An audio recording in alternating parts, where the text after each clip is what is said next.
د پیغمبر علیه الصلاة والسلام مبارک د بدني ښکلا او شپږمه برخه. الحمدلله رب العالمین والصلاة والسلام علی سید الانبیاء والمرسلین محمد وآله واصحابه واهل بیته اجمعین. اما بعد، د پیغمبر علیه الصلاة والسلام مبارک د بدني ښکلا او بیان مو را روان کړی وو، څو د پیغمبر علیه الصلاة والسلام مبارک په غږېدلو او په خبرو کې د پیاوړې قوه په بیان کې را روان وو، چې هغه د ژبې مبارکې تر عنوان لاندې زموږ خبره وه. نو امام مسلم رحمه الله په خپل کتاب صحیح مسلم کې د پیغمبر علیه الصلاة والسلام د ښه غږېدلو په اړه باندې خبره کوي، چې پیغمبر علیه الصلاة والسلام په ښه غږېدلو کې نه ستړی کېدونکی قوت درلودی، لکه چې امام مسلم رحمه الله په کتاب الفتن کې د حذیفه ابن الیمان رضی الله تعالی عنه څخه روایت کوي چې پیغمبر علیه السلام یو ورځ ولاړ سو، په وینا او په تقریر یې شروع وکړه، تر ورځې د قیامت چې څه پیښیږي د هغو څخه یې شی نه دی پرېښی، یعنې ټول هر څه چې تر قیامته پورې پیښیږي هغه یې ټول موږ ته بیان کړ. په موږ کې چې څه ښه یاد او حافظه درلوده هغه ډیر څه یاد کړل، یعنی چا چې څه یادول هغه یې یاد کړل، او چې څه بیا ځینې هیر سول هغه ځینې هیر سول. او امام مسلم رحم الله په کتاب الفتن کې د ابو زید رضی الله عنه څخه روایت کوي چې پیغمبر علیه السلام موږ ته د سهار لمونځ راکړی، بیا و منبر شریف ته وختی، په وینا او په تقریر یې پیل وکړ، تر هغو پورې چې د ماپښین د لمانځه وخت راورسېدی. نو بیا د منبره څخه راشوه سو، موږ ته یې د ماپښین لمونځ راکړ، بیا و منبر ته وختی او په وینا او په تقریر یې پیل وکړی، تر څو چې د مازدیګر د لمانځه وخت داخل سو. بیا و د منبره څخه راشوه سو، موږ ته یې د مازدیګر لمونځ راکړ، د لمانځه وروسته بیا و منبر ته وختی او په وینا یې پیل شروع کړ، تر څو چې لمر ولوېدی او ماښام سو. نو حضرت ابو زید رضی الله عنه فرمایي چې پیغمبر اسلام چې موږ ته دا ټوله ورځ د سهاره تر ماښامه خبرې وکړې، نو موږ ته یې په دې وینا کې ټول هغه څه بیان کړل چې مخته موجود ول یا د دې وروسته پیدا کېدل، یعنی د مخلوقاتو د پیدایش څخه بیان را شروع کړي تر ورځې د قیامته چې څه پیښېدل هغه ټول بیان کړل. حضرت ابو زید رضی الله عنه فرمایي چې په دې ورځ په موږ کې هغه څوک د ډیر علم خاوند سو چې ښه او پیاوړې حافظه یې درلودل. نو پیغمبر علیه الصلاة والسلام مبارک داسې تکړه او قوي قوه درلوده د غږېدلو په اړه کې. دا روایت هم امام مسلم نقل کوي. او علامه نبهاني رحمه الله په حواله د ابن عساکر رحمه الله د ابي جعفر رضی الله عنه څخه روایت کوي چې یو وخت د پیغمبر علیه الصلاة والسلام لمسی حضرت حسن رضی الله تعالی عنه د نبی علیه الصلاة والسلام سره یو ځای و چې سخت تږی سو. پیغمبر علیه الصلاة والسلام چې د اوبو غوښتنه وکړه، اوبه نه سوې پیدا، نو یې خپله ژبه مبارکه و خپل مبارک لمسي ته په خوله کې ورکړه، هغه هم تر هغو زبېښله چې ښه اوبه سو. دا روایت جامع معجزات کې نبهاني رحمه الله او تاریخ دمشق کې ابن عساکر رحمه الله نقل کړي. او علامه نبهاني او علامه برزنجي او علامه سیوطي په حواله د امام طبراني او د ابن عساکر رحمهم الله د حضرت ابو هريره رضی الله تعالی عنه څخه روایت کوي چې دی فرمایي، حضرت ابو هريره رضی الله عنه فرمایي چې یو وخت د پیغمبر علیه الصلاة والسلام سره په سفر روان وو. د سفر په دوران کې د لارې په اوږدو کې پیغمبر علیه الصلاة والسلام د خپلو دوو لمسیانو مبارکانو حضرت سیدنا حسن او حضرت سیدنا حسین رضی الله عنهما ژړا واورېدل چې د خپلې مور بیبي فاطمه الزهرا رضی الله عنها سره ورسره ول. حضرت ابو هریره رضی الله عنه فرمایي چې پیغمبر علیه السلام د دوی پر طرف باندې په ډیره تیزی سره ورغلی او بیا د دوی د حال تپوس وکړ چې ولې ژاړي. د لمسیانو مور مبارک یې ورته وویل چې تږي دي، د تندې څخه ژاړي. پیغمبر علیه الصلاة والسلام مبارک د خپلو ملګرو څخه د اوبو غوښتنه وکړه، خو یو څاڅکی اوبه نه سوې پیدا. پیغمبر علیه الصلاة والسلام مبارک و خپلې لور بیبي فاطمې رضی الله عنها ته وویل چې ته دا یو کوچنی راکړه. دا مبارک وایي چې ما چې کله دا یو ماشوم ورکړی د مبارک صلی الله علیه وسلم په خپله سینه پرې ونیوی او بیا یې خپله مبارکه ژبه په خوله کې ورکړه. هغه ماشوم هم تر هغو رودله چې ښه اوبه سو او ژړا یې ارامه سوه او هغه بل ماشوم د مخکې په شان په ژړا و. بیا یې وفرمیل ای فاطمې دا بل ماشوم هم راکړه. دا مبارکه فرمایي چې بیا مې هغه بل ماشوم هم داسې ورکړی او د مبارک یې پلا په سینه پورې ونیوی او بیا یې خپله مبارکه ژبه په خوله کې ورکړه. هغه ماشوم هم تر هغو رودله چې ښه اوبه سو. نو دواړو داسې ژړا بس کړه چې بیا مې د سفر په دوران کې د دوی ژړا نه ده اورېده او ښه ارام او بېغمه بیده سو. دا روایت جامع معجزات او شرح مولد النبوي صلی الله علیه وسلم او خصائص کبرا او طبراني په تاریخ دمشق داسې ډېر کتابونه یې نقل کړي. قاضي عیاض رحمه الله خپل کتاب شفا کې فرمایي چې پیغمبر علیه الصلاة والسلام ته الله جل جلاله د ژبې فصاحت ورکړی و. خبرې یې ډېرې بلیغې وې. پیغمبر علیه الصلاة والسلام د ښه وینا په مقام کې د فضیلت و لوړې درجې ته رسېدلی و. د ښې وینا په میدان کې یې نرم طبیعت او پر همزولو یې لوړوالی درلودی. پوره خبرې یې کولې او خاص الفاظ قوي خبرې یې کولې او معناداره خبرې یې کولې. بې تکلیفه وینا یې وه، یعنې دا خبرې داسې په تکلیف نه سره جوړولې چې ښې خبرې بس په ډېر فکر جوړوي، بلکې بې تکلیفه یې ښې خبرې کولې او لږ خبرې به یې کولې چې په هغو کې به ډېرې معناګانې پرتې وې. خو دغه د نبي علیه صلات وسلام د خبرو ټول صفات پر هېچا پټ نه ول او د دې سره الله جل جلاله نور هم ډېر مختلف حکمتونه ورکړي ول. خاص د عربو مختلفې ژبې زده وې. د هرې قبیلې سره به یې د هغو په ژبه خبرې کولې، داسې خبرې چې د ښکلا په اعلی انداز کې به وې. او کله کله چې به د بهرنیو عربو سره غږېدی، خپلو نږدې صحابهو به د هغو خبرو په اړه پوښتنې ځینې کولې چې دا څنګه عربي و، دا عربي خو موږ تر اوسه نه واورېدل. دا روایت قاضي عیاض رحمه الله شفا کې نقل کوي. او زما یو بل روایت د علامه ساوي رحمه الله چې دا تفسیر لري، تفسیر ساوي د جلالین شریف شارح دی. هلته ساوي رحمه الله د یو آیات شریفه سره څه لیکنه کوي، بیا د جلالین مبارک محشا هم را نقل کوي. هغه آیات دا دی: وما ارسلنا من رسول الا بلسان قومه. خدای پاک وایي موږ هر رسول د خپل قوم په ژبه باندې وراستو. دلته د دې آیات باندې څه سوال و جواب سته، خو خالي زه هغه مهم ټکي رااخلم چې علامه ساوي رحمه الله فرمایي. د دې آیات په شرح کې دی لیکي چې بیا د جلالین مبارک محشا هم نقل کوي چې پیغمبر علیه صلات وسلام مبارک ته الله ټولې ژبې ورزده کړې وې او ټولې ژبې ورښولې وې. که څه هم دا نه ده ثابته سوې چې نبی علیه صلات وسلام د چا سره په ترکي ژبه وغږېدی، خو هغه په دې خاطر چې هلته ترکي سړی نه دی ثابت سوی چې هغه په ترکي د ده سره خبرې وکړي چې دی هم ورسره وغږېږي. او که نه نو د پیغمبر علیه صلات وسلام ټولې ژبې زده وې. دغه د علامه ساوي رحمه الله خبره بیا د دې سره چې څه اړخ او څنګ وي، علامه نبهاني رحمه الله جامع معجزات کې د سلمان فارسي رضی الله تعالی عنه د اسلام راوړلو په قصه کې هلته قصه خو ډېره اوږده ده، زه هغه خپل مطلب رااخلم. سلمان فارسي رضی الله عنه خو د فارس سره راغلی دی او فارسي وایي او نبی علیه صلات وسلام بیا عربي وایي.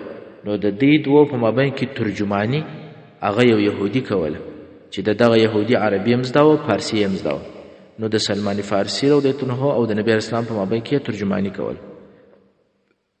خو دا تاسو ته معلومه ده چې یهود د مسلمانانو سره ډېر ټکر.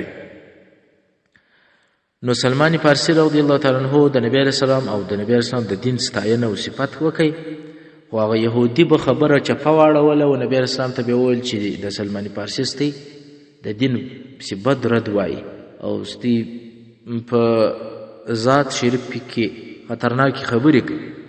نبی علیه الصلاة والسلام ډېر په غوسه سو او وخشمېدی. ول آیا دغه سلمان فارسي د پارس رالی دلې موږ زیری؟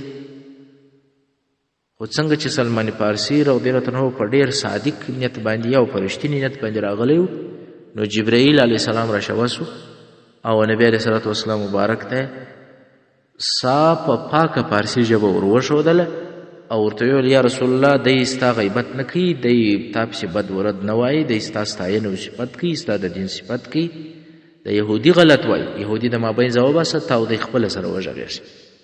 اوس خو د ستا هم فارسي زده سوه، د دم زده. نبی علیه صلات وسلام مبارک جبرائیل علیه السلام ته وویل چې ما ته خو دې فارسي را وښودله، د سلفاني فارسي رضیت عنه هم دا دی مسافر راغلی دی د لیرې ځای څخه، و ده ته بیا صاف عربي ور وښیه. نو وایي سلماني فارسي رضیت عنه ته بیا جبرائیل علیه السلام عربي ور وښود. هلته هم داسې معلومیږي لکه د نبي علیه صلات وسلام مبارک ته چې لوی خدای جل جلاله زبانونه خبرې د مختلفو ژبو ورښولې، لکه شاعر هم په دې اړه باندې څه لیکلي دي: د خبرو له سنګاره رڼا اوري، محمد ستا پر لاره رڼا اوري صلی الله علیه وسلم. د خولې کاندي د نور ډکه پیمانه ده، د لفظونو له انواره رڼا اوري. د نړۍ ښارونه وایي مدینې ته، چې پر موږ دا ستا له ښاره رڼا اوري. ستا د هر لفظ له ګلابه وږمې راسي، د حدیثو له ګلزاره رڼا اوري. دا د پوهې له سپرلي سره تمل وي، چې د علم له بهاره رڼا اوري. د رحمت نظر درمل د درملونو، قلم مله له دې چاره له دې څاره رڼا اوري. اوس به راسو د پیغمبر علیه صلات وسلام مبارک د ښکلاو په عنوان کې د پیغمبر علیه السلام د ناوړو مبارک بیان ته. نبی کریم صلی الله علیه وسلم خوږې خوشبویه مبارکه ناوړې درلودې. د چا په خوله کې چې به یې ورتو کړل، نیک او ښه بزرګ انسان به ورڅخه جوړ شو. د ناوړو په برکت به یې د ډبرې څخه چینې هم راوتلې، چې په یو څا کې به یې تو کړل، د هغې څا اوبه به د مشکو تر بوی ښایسته بوی تلی، او په ټوله مدینه منوره کې به تر هغې څا خوندورې او خوږې اوبه نه وي. او که به یې کوم کوچني ته په خوله کې ورتو کړل، هغه ماشوم به تر ماښامه پورې موړ او اوبه و. ډېرو صحابو رضی الله تعالی عنهم اجمعین به دا مبارکې ناوړې د برکت لپاره پر ځانو باندې هم مښلې. علامه نبهاني رحمه الله او دا رقم علامه برزنجي او امام سویتی په حواله د ابن حجر او امام احمد او ابن ماجه او امام بهقي او ابو نعیم دوی ټول رضی الله عنهم د وائل ابن حجر رضی الله عنه څخه روایت کوي چې پیغمبر علیه السلام ته په یو سولاغه کې اوبه راوړل سوې. د صلی الله علیه وسلم څه اوبه ځینې وچښلې او یو څه د خولې مبارکې اوبه په یو څا کې واچولې. حضرت وائل رضی الله عنه وایي چې بیا به د دې څا څخه د مشکو خوشبویي راپورته کېدل. هغه چې د نبي علیه الصلاة والسلام مبارک د خولې اوبه ورلوېدلې وې، په دې خاطر به بیا د دې څا څخه د مشکو خوشبویي راوتله. او علامه نبهاني او برزنجي رحمه الله په حواله د ابو نعیم د حضرت انس رضی الله عنه څخه نقل کوي چې دی فرمایي پیغمبر علیه السلام په مدینه منوره کې په څا کې تو کړل، بیا د دې څا اوبه د ټولې مدینې منورې تر اوبو خوږې وې.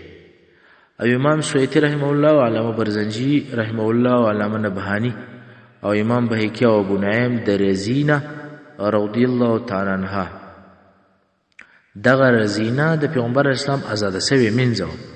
دوی ټول د دغه رزینه رضی الله تعالی عنها څخه روایت نقل کوي چې دا مبارکه فرمایي چې د محرم الحرام په میاشت د میاشتې په 10 تاریخ به پیغمبر اسلام زما رضعي اولاد یعنی زما د تیرودلو اولاد او د خپل لور فاطمه رضی الله عنها رضی اولاد به راوغشتل او بیا به د ټولو ماشومانو په خلو کې ورتو کړل. بیا به د کوچنیانو و مندو ته وویل چې تر ماښامه پورې ماشومانو ته تی مه ورکوئ. حضرت زینه رضی الله عنها مبارکه فرمایي چې ټوله ورځ به ماشومانو د پیغمبر اسلام په ناوړو مبارکو باندې گزاره کوله او په ماړه به ول. دا روایت خصائص کبرا کې او په شرح مولد النبوي صلی الله علیه وسلم او جامع معجزات او دلائل النبوه کې ذکر شوی. او امام سیوطی رحمه الله او علامه برزنجی رحمه الله او دارقم نبهانی رحمه الله په حواله د امام طبرانی د عمیره بنت مسعود رضی الله تعالی عنها څخه نقل کوي چې دا مبارکه فرمایي وای موږ 15 خویندې وو. پیغمبر علیه الصلاة والسلام ته د بیعت لپاره ورغلو. پیغمبر علیه الصلاة والسلام وچې غوښې خوړلې. بیا یې موږ ته د خپلې خولې مبارکې ژول سوې ګوله یو څه راکړه. کله چې موږ هغه نبوي ګوله وخوړله بیا تر مرګه پورې زموږ د خولو ناوړو بیا خونده بوی نه دی کړل. یعنی کله کله د انسان د خوب راکښېني یا ډېر وخت خوراک نه وکړي دا خولې څه داسې سوړ بوی ځي. خو دا مبارکه وایي چې موږ د نبي علیه صلات وسلام مبارک د خولې ګوله چې کله وخوړله بیا مو تر مرګه پورې د خولې بیا خونده بوی نه دی کړلی. او امام سیوطی رحمه الله او دارقم نبهانی رحمه الله او امام طبرانی د ابي امامه رضی الله تعالی عنه څخه روایت کوي چې پیغمبر علیه السلام ته یو داسې ښځه راغله چې ډېره بد زبانه بد اخلاقه. پیغمبر علیه السلام د داسې غوښو په خوړلو باندې بوخت و چې په لمر باندې وچې سوي وې. هغه ښځې و پیغمبر علیه السلام ته وویل چې یو څه خواړه نه راکړې. پیغمبر علیه السلام د خپل مخ مبارک د خوړو څخه یو څه ورته ونیول. خو هغه ښځې وویل چې نه ستا د خولې مبارکې څخه څه راکړه.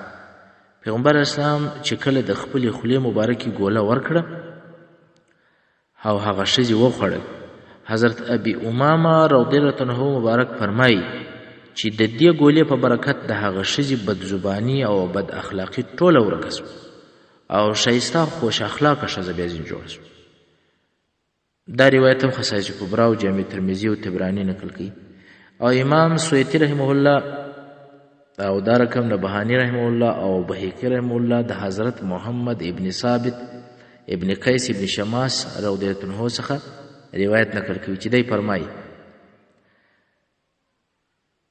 چې زما پلار حضرت ثابت د خپلې ښځې جمیله بنت عبدالله ابن ابی سره خوله وکړه. خوله په اسلام کې ودې ته ویل کېږي چې یو ښځه د خپل خاوند څخه په خپله خوله او په رضا طلاق غواړي. خاوند هم د طلاق ورکولو په عوض کې مال او پیسې ورڅخه غواړي. نو محمد ابن ثابت رضی الله عنه فرمایي چې کله زما پلار حضرت ثابت د خپلې ښځې جمیلې سره د نکاح پرېکون وکړ او په دې وخت کې دغه جمیله په دغه حضرت محمد ابن ثابت باندې حامله وه.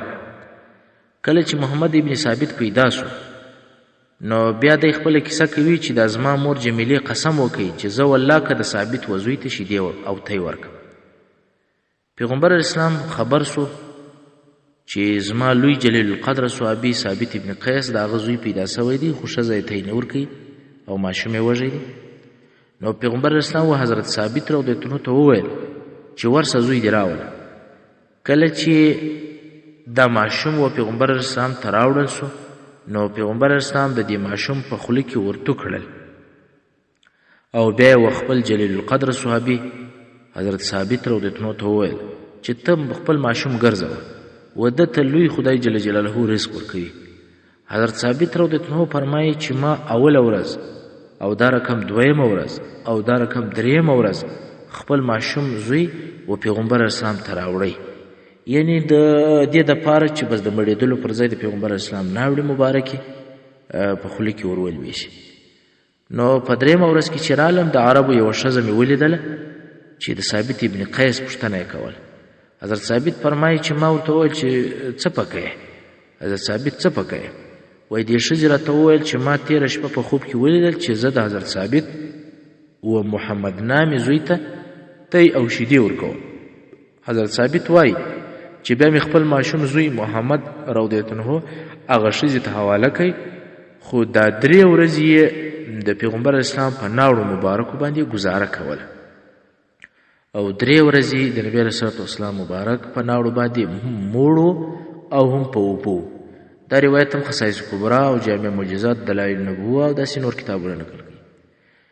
او شیخ محمود المصری رحمه الله او داسې نور د سیرت کتابونه د صلح د حدیبیې تر عنوان لاندې ذکر کوي چې کله عروه ابن مسعود الثقفي دا په دا وخت کې د صلح د حدیبیې کې د عروه ابن مسعود ثقفي ایمان لا نه دی راوړی، خو بیا په وروسته کې بیا ایمان راوړي. په دا وخت کې دی د حدیبیې په کال باندې چې دا د حدیبیې د صلح پوره قصه هلته زموږ د سیرت النبي صلی الله علیه وسلم په برخو کې پوره اورېدلی سي.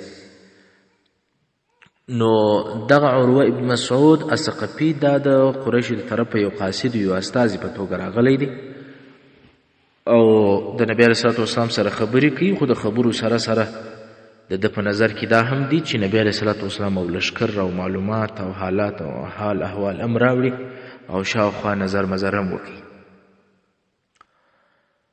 نو کله چې عروه ابن مسعود الثقفي د قریشو د طرفه د قاصد په توګه و پیغمبر اسلام ته رالی او بیا د پیغمبر اسلام سره خبرې اترې وکړې، په دې وخت کې د لمانځه وخت شو. حضرت بلال حبشي رضی الله عنه اذان نارې کړ او پیغمبر اسلام ته د اوداسه اوبه راوړل شوې. عروه ابن مسعود و پیغمبر اسلام ته ګوري، یعنې د عروه ابن مسعود خو نوره خبره خلاصه د مجلس یې پوره شو، خو د لې خالي ناست دی ګوري د نبي اسلام او د اصحاب کرامو و شان و ګزاري او د دې نظم او ترتیب ته ګوري او هغه حال ټولوي. نو عروه ابن مسعود و پیغمبر اسلام ته ګوري، پیغمبر اسلام چې اودس شروع کوي کله چې به یې ناوړې مبارکې توکې نو هغه به هم صحابه په لاسو کې سره واخیستلې او په ځانو پرې به موښلې او د پیغمبر اسلام چې به اودس کوي هغه د اوداسه اوبه به هم صحابه کرامو په لاسو کې سره اخیستې او په بدنو پورې به د برکت دپاره موښلې. د نبي علیه صلات وسلام نه د خولې ناوړې مځکې ته صحابه پرېښوې نه اوبه مځکې ته پرېښوې، ټولې سره اخیستلې او په ځانو باندې موښلې. کله چې عروه ابن مسعود الثقفي دا حالات ولیدل او بیا و قریشو ته ورغلی نو هغوی ته یې وویل چې قسم په الله چې ما د کسرا باچي او پوځ لیدلی دی او هم مې د قیصر باچي او پوځ لیدلی دی او هم مې د نجاشي باچي او پوځ لیدلی دی. یعنې زه پر ډېرو ملکو ګرځېدلی یم، د ډېرو ملکو د باچهانو سره مې لیدلي او د هغوی لښکرې مې لیدلي دي، پوځیان مې لیدلي. خو قسم په الله جل جلاله چې د هیڅ باچا مې داسې فوج نه دی لیدلی لکه د پیغمبر علیه السلام فوج، ځکه چې د پیغمبر علیه الصلاة والسلام ملګرو او فوجانو د ده صلی الله علیه وسلم داسې قدر کوي او داسې مینه یې ورسره لرل چې د پیغمبر علیه الصلاة والسلام مبارک ناوړې یې لا مځکې ته نه پرېښولې، بلکې په لاسو کې به یې سره اخیستلې او په ځانو پورې به موښلې. او د پیغمبر علیه السلام د اوداسو پر اوبو یې داسې ګڼه ګوڼه جوړه کړې وه تا به ویل چې یو بل به سره ووژني، چې دغه د اوداسه اوبه یې هم اخیستلې او په ځانو پورې موښلې. عروه ابن مسعود الثقفي خبره پسې زیاتوي او وایي که به پیغمبر اسلام خبرې کولې ملګرو به یې غوږ ورته نیولی وي او که به د یو کار امر ورته وکړي ډېر ژر به یې عملي کوئ او د ډېره قدره به یې ملګرو په رډو او په شخو سترګو باندې نه ورته کتل. دا روایت سیرت الرسول صلی الله علیه وسلم کتاب کې شیخ محمود المصری چې دا د مصر یو عالم دی ښایسته سیرت یې لیکلی دی، څوک چې د عربي سره شناخت لري ډېر په زړه پورې دي او داسې نور کتابونه یې هم را نقل کوي. او امام بخاري رحمه الله په باب غزوة الحدیبیه کې د حضرت براء ابن عازب رضی الله عنه څخه روایت نقل کوي چې دی فرمایي وایي موږ د پیغمبر علیه الصلاة والسلام سره 1400 کسان په حدیبیه کې ملګري وو چې حدیبیه دا د یو څا نوم دی چې و حرم شریف ته نږدې دی. حضرت براء رضی الله عنه وایي چې موږ د دې څا اوبه ټولې راوکښې، یو څاڅکی مو نه دي پرېښي. کله چې پیغمبر علیه السلام ته دا خبر ورسېدی چې دا د حدیبیه کې چې کومه څا ده هغه څا ټوله خالي سوې ده، اوبه نشته او دلته لښکر 1400 کسان دي هغه د تندې سره مخ دي نو پیغمبر اسلام رالی او د څا پر غاړه باندې کښېنستی او بیا یې په یو لوښي کې اوبه راوغوښتې او په هغو یې اودس وکړي او بیا یې په خوله مبارکه اوبه وګرځولې او په هغه لوښي کې یې واچولې او بیا یې دعا وکړه او هغه اوبه یې وڅا ته ور واچولې. حضرت برا رضیالله عنه وایي چې لږ وخت وروسته په څا کې دونه اوبه را پیدا سوې چې موږ ټول لښکر 1400 کسان هم اوبه سو او هم حیوانات ټول اوبه سول. دا روایت د سیرت ډېرو کتابو راوړی دی خو په ځانګړې توګه شیخ محمود المصري رحمه الله راوړی دی په سیرت رسول صلی الله علیه وسلم کې او دا رقم صحیح بخاري. محترم اوریدونکو، څنګه چې زموږ وخت پای ته رسیږي، پاته برخه او پاته بیان د پیغمبري ښکلاو به په راروانو حصو کې واورئ ان شاء الله تعالی. وصلى الله تعالى على خير خلقه محمد وآله وأصحابه وأهل بيته أجمعين.